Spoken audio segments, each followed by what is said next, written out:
IPL খেলতে মোস্তাফিজুর রহমান এখন ভারতের মাটিতে। শুরুতে আগামী ৩০ এপ্রিল পর্যন্ত বিসিবি থেকে এনওসি দেওয়া হয়েছিল এই পেসারকে। এরপর তার এনওসির মেয়াদ আরও বাড়ানো হয়েছে। মুস্তাফিজের এনওসির মেয়াদ একদিন বাড়িয়ে ১লা মে পর্যন্ত করেছে বিসিবি। ১লা মে চেন্নাই বনাম পাঞ্জাবের ম্যাচ রয়েছে। সব ঠিক থাকলে সেই ম্যাচ খেলে পরদিন ২ মে বাংলাদেশে ফিরবেন মুস্তাফিজ। ২ মে দেশে ফিরে ৩ মে জাতীয় দলের সঙ্গে যোগ দিবেন তিনি।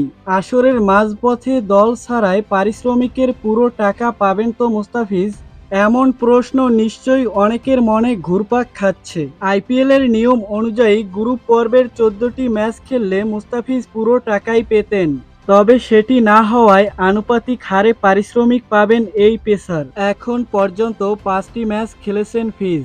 ১লা মে পর্যন্ত আরও 4টি ম্যাচ রয়েছে চেন্নাই সুপার কিংসের। নিলাম থেকে ২ কোটি রুপিতে চেন্নাই সুপার কিংস দলে ভেড়ায় মুস্তাফিজকে। এক্সিলারেটেড রাউন্ড থেকে দল পেয়েছিলেন মুস্তাফিজুর রহমান। উল্লেখ্য, জিম্বাবুয়ের বিপক্ষে সিরিজে মুস্তাফিজকে খেলানোর পরিকল্পনা রয়েছে বিসিবির। তাই আইপিএলের পুরো আসরের জন্য মুস্তাফিজকে এনওসি দেয়নি বোর্ড। আগামী ৩ মে থেকে ঘরের মাঠে জিম্বাবুয়ের বিপক্ষে ৫ ম্যাচের টি-২০ সিরিজ খেলবে বাংলাদেশ। তো দর্শক, ভিডিওটি সম্পর্কে আপনার মূল্যবান মতামত কমেন্টে লিখে জানাবেন। আর ক্রিকেট রিলেটেড যে কোনো আপডেট পেতে চ্যানেলটি সাবস্ক্রাইব করে পাশের বেল বাটনটি অন করে দিবেন।